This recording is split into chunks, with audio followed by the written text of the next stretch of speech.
Hello students, this is Sahiba and I warmly welcome you all to the Ashish Tiwari YouTube channel. I hope you are doing well. Through this channel, I am bringing for you an exclusive video lecture series based on BA Honours English and BA program, which is semester 3 Victorian Literature. This series will be extremely helpful for students of DU SOL, regular, NCWEB or any other university where the subject is offered. Okay तो students हमने अपने हम syllabus में देखें तो हमारे पास unit first second and third total आ रही है जिसमें से हमने यूनिट फर्स्ट में से हमारा chapter first and second complete already हो चुका था। यूनिट सेकेंड में हमने चैप्टर फर्स्ट भी कंप्लीट कर लिया, Charles Dickens great expectations. Now the turn is chapter 2 Robert browning my last जजेस। ओके, तो अब हम देखेंगे यूनिट सेकेंड का चैप्टर सेकेंड। ओके, तो यूनिट सेकेंड चैप्टर सेकेंड में नेम है माय लास्ट जजेस रॉबर्ट ब्राउनिंग। रॉबर्ट ब्राउनिंग कौन है? मतलब पोम का ऑथर। ओके, तो सबसे पहले हम इंट्रोडक्शन, हमारा जो इंट्रोडक्शन पार्ट है हमें इसे कंप्लीट रीड करते हैं, देन हम इसे समझेंगे अच्छे से। Okay, My Last Duchess 1842 is one of Browning's most famous dramatic monologues. The poem is spoken by the Duke of Ferrara, who reveals his character while showing a portrait of his late wife to a visitor. It deals with themes of power, pride, jealousy, control, and the objectification of women. The poem exemplifies Browning's mastery in exploring psychology through dramatic speech. Okay, तो क्या बताया गया इस pome में? ये जो my last जजेस, ये जो पोम है ये एक फेमस पोम है रॉबर्ट ब्राउनिंग की। लिखी गई थी किसमें? 1842 में ये लिखी गई थी। ओके, ये पोम जो है ना एक ड्रामेटिक मोनोलॉग है। ड्रामेटिक मोनोलॉग मतलब एक ही करेक्टर बोलता है पूरी पोम में और उसके वर्ड से हमें उसके दिमाग और नेचर का आइडिया मिलता है। ओके, देन हमें बता रखा है इस पोम में ड्यूक ऑफ फेरारा, ये दे रखा है ड्यूक ऑफ फेरारा मतलब एक रिच और एक पावरफुल पर्सन एक गेस्ट को अपनी डेड वाइफ का पोर्ट्रेट मीन्स होता है पेंटिंग। ओके, तो एक गेस्ट को ना अपनी डेड वाइफ का पेंटिंग दिखाता है। ठीक है, देन क्या बता रखा है हमें? तो क्या होता है देखो, जो ड्यूक होता है वो बात करते करते अपनी जेलेसी, ईगो और कंट्रोलिंग नेचर रिवील कर देता है। पोम का जो मेन थीम है ना वो ये है कंट्रोल और वुमेन का ऑब्जेक्ट, लाइक वुमेन को कैसे ट्रीट करना है, जहाँ ड्यूक अपनी वाइफ को पोसेसिव वे में देखते हैं जैसे वो उसकी प्रॉपर्टी थी। ओके, जो ब्राउनिंग है, ब्राउनिंग ने इस पोम में साइकोलॉजी लाइक ह्यूमन माइंड के इमोशंस और ईगो को ड्रामेटिक स्पीच के थ्रू दिखाया है। यही उनका टैलेंट था। ओके, तो इसमें बताया गया है कि ह्यूमन माइंड लाइक उनके इमोशंस, ईगो, तो ये सब चीज़ें ना उन्होंने एक ड्रामेटिक स्पीच के थ्रू दिखाया गया है, तो यही उनका टैलेंट बताया गया है। देन आता है हमारे पास about the poet Robert Browning. पहले हम इसको अच्छे से रीड करते हैं, देन इसको हम एक साथ समझेंगे। Born 1812 London, major Victorian poet known for his dramatic monologues and psychological depth. Married Elizabeth Barrett Browning, also a great poet. Then हमें बता रखा है famous works Man and Woman, The Ring and the Book. Porphyria's lover Andrea del Sarto died 1889. Venice, buried in Westminster Abbey, Poets Corner. तो इसमें हमें बताया गया है कि जो इसमें अभी ऑफकोर्स से बात है तो आपको पता ही चल गया होगा। इसमें बॉर्न, ठीक है, 1812 में उसका वो बर्थ हुआ, उसका लंदन में हुआ था। ये अपनी ड्रामेटिक मोनोलॉग्स के लिए फेमस थे, जहाँ एक कैरेक्टर के थ्रू पूरा स्टोरी और उसका माइंड दिखाया जाता है। ठीक है, इसमें हमें सेकंड पॉइंट में हमें ये बता रखा है कि वो जो है अपनी ड्रामेटिक मोनोलॉग के लिए फेमस थे, जहाँ एक कैरेक्टर के थ्रू पूरा स्टोरी और उसका जो है माइंड दिखाया जाता है कैरेक्टर का। देन थर्ड पॉइंट पे हमें बता रखा है उनकी पोम्स में साइकोलॉजिकल डेप्थ होती है, थी, लाइक नहीं, थर्ड पॉइंट में नहीं, मैं अभी सेकंड पॉइंट का आपको समझा रही हूँ। उनकी पोम्स में ना साइकोलॉजिकल डेप्थ होती है, मतलब इंसान के अंदर के इमोशंस और सोच को एक्सप्लोर करते हैं। ठीक है, साइकोलॉजी आपको पता ही होती है क्या होता है। देन है हमारे पास उनकी वाइफ भी एक पोइट थी, एलिजाबेथ बैरेट ब्राउनिंग। दोनों मिलके पोइट्री वर्ड के पावर कपर थे, के पावर कपर थे। ठीक है, तो दोनों क्या करते थे, पोम लिखते थे। ठीक है, दोनों पोइट थे, उनके वाइफ भी एंड ये भी। तो इनकी फेमस वर्क्स बता रखे हैं कुछ, like man and women, the ring and the book, Porphyria's lover, Andrea del Sarto, इनके कुछ बुक्स के नेम हैं जो कि बहुत फेमस है। देन हम बता रखा है कि इनकी डेथ 1889 में वेनिस लाइक इटली में हुई थी, और उन्हें वेस्ट मिंस्टर अवे पॉइंट्स कॉर्नर में बरीड किया गया। बरीड मतलब दफनाया गया, जहाँ फेमस पॉइंट्स को ऑनर मिलता है। ओके, देन आता है हमारे पास structure of the poem. Form dramatic monologue, one speaker the duke, silent listener the envoy, meter lambic pentameter like blank words, rhyme scheme, heroic couplets, AABBCC, but enjambment makes its conversational effect, blends former control with a natural revealing speech. Okay, तो इसमें हमें क्या बोला गया है, देखिए। पॉम एक form है, ड्रामेटिक मोनोलॉग मतलब सिर्फ एक करेक्टर बोलता है। यहाँ ड्यूक ऑफ फेरारा मतलब कौन बोलता है, ड्यूक ऑफ फेरारा। और एक साइलेंट लिसनर होता है, यहाँ एक एनवॉय। ठीक है, साइलेंट लिसनर का नेम बता रखा है, द एनवॉय, यानी विजिटर जो सुन रहा है पर कुछ बोलता नहीं। इस फॉर्म का पर्पस होता है कि स्पीकर के वर्ड से ही हमें उसके सोच, फीलिंग्स और पर्सनालिटी का आइडिया मिले। ठीक है, देन आता है यहाँ ड्यूक अपनी बातों से ही अपना प्राउड, कंट्रोलिंग और जेलस नेचर रिवील कर देता है। फिर इसका मीटर, देन आता है मीटर। देखो मीटर का क्या मीन होता है, मीटर मीन है पोम लिखी गई है लंबिक पेंटामीटर में, मतलब हर लाइन में 10 सिलेबल्स होते हैं, यानी 5 pairs of unstressed plus stressed syllables. Okay, example like देखो, that's my last duchess is painted on the wall. देखो ये एक ना रिथमिक पैटर्न है जो इंग्लिश पोइट्री में काफी फेमस है, जैसे शेक्सपियर यूज करता था। ठीक है, तो एक पेयर टाइप में क्या होती है, रिथमेटिक पैटर्न होता है ये, रिथमिक पैटर्न। ओके, देन है राइम स्कीम। पोम का जो राइम स्कीम है, हीरोइक कपलेट्स जैसे AABBCC, मतलब हर 2 लाइंस का लास्ट वर्ड राइम करता है। लेकिन ब्राउनिंग का जो इंजैम्बमेंट यूज किया है, मतलब एक सेंटेंस एक लाइन से दूसरी लाइन तक कंटिन्यू होता है बिना फुल स्टॉप के। ठीक है, समझ आ गया। इससे पोम नेचुरल और कन्वर्सेशन जैसी लगती है, जैसे ड्यूक नॉर्मली किसी से बात कर रहा हो। ठीक है, देन आता है हमारे पास इफेक्ट। इफेक्ट का क्या था, इफेक्ट का मीन होता है, इस स्ट्रक्चर का इफेक्ट ये होता है कि पोम एक मिक्स बन जाती है, लाइक फॉर्मर कंट्रोल क्योंकि राइम, और जो मीटर फिक्स्ड है, प्लस नेचुरल स्पीच क्योंकि लाइंस जो है वो फ्लो करती है नॉर्मल बातचीत जैसी।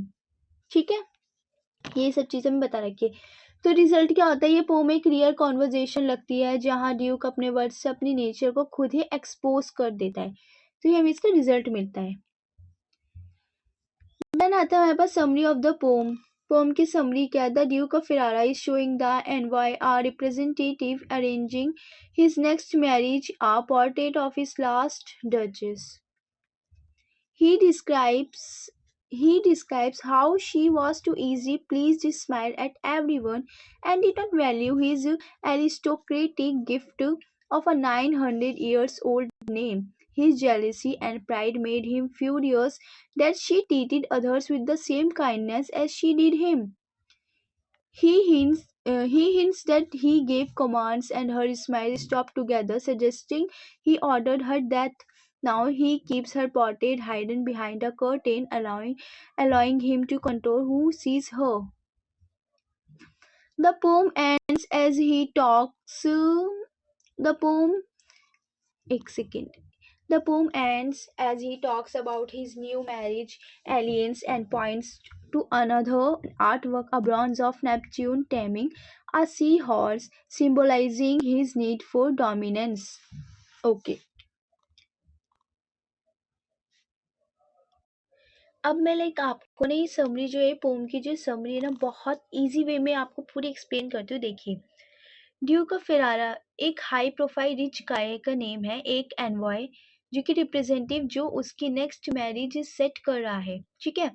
वो अपनी डेथ वाइफ जो है उसकी लास्ट जजिस, ठीक है, की पेंटिंग दिखा रहा है। समझ आ गया? अब ड्यूक ऑफ फेरारा जो है जो कि रिच गाय है, वो एक एनवॉय को जो कि उसकी नेक्स्ट मैरिज सेट कर रहा है, ठीक है। वो उसको अपनी डेथ वाइफ को जो कि लास्ट जजिस है उसकी पेंटिंग दिखा रहा है। अब देखो क्या गोल है इसमें, वो बस फ्लेक्स कर रहा है और शो ऑफ कर रहा है, ठीक है। तो ड्यूक ने कंप्लेन किया कि उसकी वाइफ बहुत ज़्यादा स्वीट थी और सबको स्माइल करती थी। उसे इस बात से प्रॉब्लम थी कि उसकी वाइफ उसके 900 इयर्स ओल्ड नेम मतलब उसके हाई स्टेटस को स्पेशल वैल्यू नहीं देती थी। उसके लिए सब बराबर थे। वो क्योंकि सबसे अच्छे से बात करती थी। बट वो मतलब जैसे वो अपने जैसे अपने हस्बैंड से बात करती थी, वो जैसे उससे बात करती थी वैसे ही वो जितने भी लोग थे सबसे अच्छे से मतलब काइंडनेस से बात करती थी। उसे ऐसा लगता था कि वो सबसे ऐसे क्यों बात कर रही है, ठीक है। तो ड्यूक सुपर जेलस और बड़ा घमंडी टाइप था, उसे बिल्कुल अच्छा नहीं लगता था कि उसकी वाइफ सबके साथ एक जैसे बिहेव करती थी। वो गुस्सा हो गया कि उसकी वाइफ उसकी काइंडनेस को स्पेशल नहीं समझती थी। ड्यूक ने हिंट दिया कि उसने कमांड्स हुक्म दिए थे और फिर उसकी वाइफ की स्माइल्स स्टॉप टुगेदर हमेशा के लिए रुक गई, ठीक है। मतलब वो कह रहा है कि शायद उसने ही उसकी वाइफ को मरवा दिया या एटलीस्ट उसकी डेथ का ऑर्डर दिया था। वो अब उस पेंटिंग को पर्दे के पीछे छिपा कर रखता है। 1 मिनट में इसे ऊपर कर देती हूँ, ये रही। यहाँ पे इसमें हमें बताया गया है कि वो अब उस पेंटिंग को कर्टेन होते हैं पर्दे के पीछे छिपा कर रखता है ताकि वो कंट्रोल कर सके कि कौन उसकी वाइफ की फोटो देखेगा, ठीक है। अब क्या होता है, पोम खत्म होती है जब वो उस एनवाई को एक ब्रॉन्ज स्टैच्यू मेटल की एक मूर्ति जिसे हम कहते हैं दिखाता है, जिसमें नेपट्यून गॉड ऑफ सी एक सी हॉर्स को कंट्रोल कर रहा है, ठीक है। इसका मतलब ये स्टैच्यू सिंबलाइज करता है कि ड्यूक को डोमिनेंस सब पे कंट्रोल कितना पसंद है, ठीक है। ये हमें इसमें लास्ट में यही बताया गया है। देन आता है हमारे पास themes, power and control. The Duke views his wife as a possession like art, jealousy, and pride. He resents her warmth and kindness toward others. Women as objects. The Duchess is silenced, immortalized only as a painting. Art versus life. The Duke prefers art he can control over real independent human beings. Corruption of aristocracy reveals arrogance, cruelty, and moral decay of the ruling class. Okay, तो Duke को सबसे पूरा control चाहिए। Power and control में ये है कि Duke को सब पे अपना कंट्रोल रखना कितना पसंद है। वो चाहता है कि सब पे मेरा कंट्रोल रहे। वो अपनी वाइफ को भी अपनी प्रॉपर्टी समझता था, ठीक है। सेकेंड में जेलसी एंड घमंड प्राइड इसमें भी बताया गया है उसकी जल्दी और ईगो की वजह से उसने वो सब किया। Women as object, the duchess is silence immortalise only as a painting. तो क्या था, डची जो था वो साइलेंट है, वो ना जो पेंटिंग जो थी वो ऑफ कोर्स सी बात है वो कोई लिविंग तो नहीं थी। अब उसकी वाइफ तो जिंदा नहीं थी, तो वो एक इमोर्टलाइज करता था खाली पेंटिंग पर ही, ठीक है। देन था हमारे पास आर्ट वर्सेस लाइफ। पेंटिंग और स्टैचू को भी कंट्रोल और स्टैचू स्टेटस शो करने के लिए उसने यूज करता था। मतलब वो ऐसे सोचता था पेंटिंग पर भी मैं अपने कंट्रोल कर सकूं, जो कि चीज जिंदा भी नहीं है। पेंटिंग तो कुछ चीज है ही नहीं। उसकी वाइफ की सिर्फ वो पेंटिंग है, बट एक्चुअल में तो वो उसकी वाइफ नहीं है। तो वो उस पेंटिंग पर भी कंट्रोल रखना चाहता था। करप्शन 5 में क्या है, 5th में द करप्शन ऑफ एरिस्टोक्रेसी। तो यही है कि वो रिवील करता था अपना एरोगेंस नेचर, गुस्से वाला नेचर, अपनी क्रुएल्टी और यही सब moral decay of the ruling class, अपनी क्लास की मोरल डिके। देन हमें बता रखा है सिम्बल्स एंड इमेजरी बहुत ईजी, लाइक पोर्ट्रेट। पोर्ट्रेट का control and objectification, the duke of decide who seize her smile, तो यही ड्यूक डिसाइड करता था कि कौन उसकी वाइफ की स्माइल को देख सकता है, ठीक है। देन है कर्टेन, कर्टेन लाइक पर्दा, power to conceal according, reveal according to his will, तो लाइक वही तो वो मतलब कर्टेन एक वो था, पावर थी उसके पास, लाइक अगर कर्टेन हट गया तो वो पेंटिंग दिख जाएगी, कर्टेन बंद है तो नहीं दिखेगी किसी को, तो यही चीज है। Gift of a 900 years old name, obsession with aristocratic pride, तो वही लाइक उसकी जो ऑब्सेशन थी किसके साथ, एरिस्टोक्रेटिक प्राइड के साथ, लाइक ये ड्यूक का बड़ा फेमस और पुराना फैमिली स्टेटस था। ड्यूक को लगता है था कि ये जो नेम है उसकी वाइफ के लिए सबसे बड़ा गिफ्ट था, लाइक उसका एरिस्टोक्रेटिक प्राइड, हाई क्लास होने का घमंड और ऑब्सेशन लाइक जुनून दिखाता है कि उसकी वाइफ ने उसकी स्टेटस की वैल्यू नहीं की, ठीक है।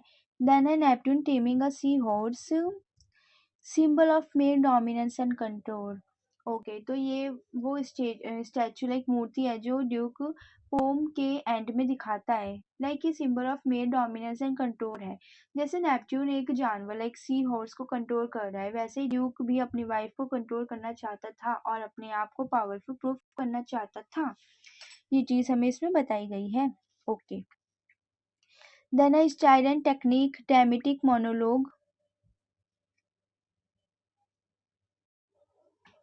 देन आता है हमारे पास style and technique, dramatic monologue, speaker unintentionally reveals his guilt and cruelty, irony, the duke tries to appear sophisticated but exposes his arrogance and violence, enjambment creates a conversational flow mimicking real speech.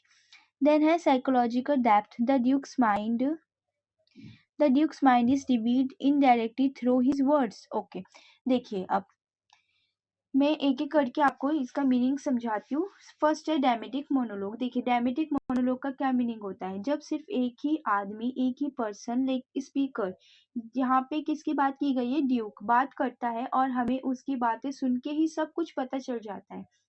देखो क्या होता है, Duke तो सिर्फ अपनी तारीफ करना चाहता है लाइक, बट वो अनइंटेंशनली अनजाने में अपनी गिल्ट लाइक गलती और क्रूएल्टी मतलब बेदर्दी लाइक, ठीक है, वो ये सब चीजें सबको बता देता है।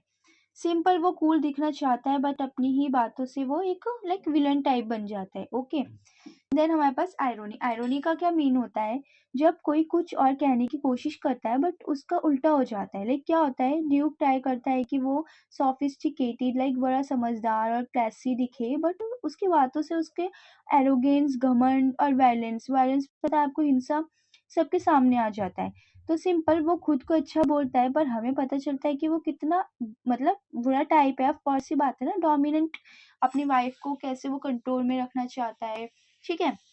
देन आता है हमारे पास इंजम्बमेंट। इंजम्बमेंट क्या होता है, जब एक लाइन का थॉट या सेंटेंस अगली लाइन में जाके खत्म होता है, लाइन ब्रेक से रुकता नहीं है। देखो ये पोम को एक कॉन्वर्जेशनल फ्लो, आम बातचीत जैसे देता है, ऐसे लगता है जैसे ड्यूक सच में किसी से बात कर रहा हो। सिंपल पोम लाइक पोम जैसी कम और रियल स्पीच जैसी ज्यादा लगती है, ठीक है। देन आता है हमारे पास साइकोलॉजिकल डेप्थ। साइकोलॉजिकल डेप्थ का क्या मीन होता है, किसी करेक्टर के अंदर की सोच और फीलिंग्स को समझना। क्या होता है, लाइक ड्यूक अपने दिल की बात, अपनी कंट्रोलिंग नेचर, जेलसी डायरेक्टली नहीं बताता बट हम उसके वर्ड सुन के इनडायरेक्टली उसके ब्रेन लाइक उसके माइंड में क्या चल रहा है वो सब चीजें हम जान लेते हैं। ओके, सिंपल ये है, हम उसकी बातें सुन के ही समझ जाते हैं कि वो अंदर से कितना लाइक मैड टाइप का पर्सन है, जो कि अपनी वाइफ को लाइक ये सब चीजें मतलब कंट्रोल की बात तो अलग, बट उसकी पेंटिंग पर भी वो कंट्रोल करना चाहता है। तो हम ये सब चीजें समझ जाते हैं कि वो मतलब उसके दिमाग उसका कैसा है। ओके, तो ये था आपका चैप्टर, एक सेकेंड, चैप्टर सेकंड था ये आपका, चैप्टर सेकंड कंप्लीट हो गया यूनिट सेकंड का। ओके, तो अभी आई होप आपको अच्छे से समझ आ गया चैप्टर। अगर आपकी कोई भी क्वेरी हो या फिर कुछ भी क्वेश्चन हो तो you can ask, feel free in the comment section. Okay, तो नेक्स्ट चैप्टर हम नेक्स्ट चैप्टर में हमें हमारी यूनिट सेकंड कंप्लीट हो चुकी है। नेक्स्ट हम यूनिट थर्ड स्टार्ट करेंगे चैप्टर फर्स्ट। ओके, देन हमारे पास चैप्टर सेकंड रह जाएगा, देन हमारे पास हमारा ये सब्जेक्ट कंप्लीट हो जाएगा। ओके, आई होप आपको ये वीडियो समझ आई होगी एंड अच्छी लगी होगी। Thank you.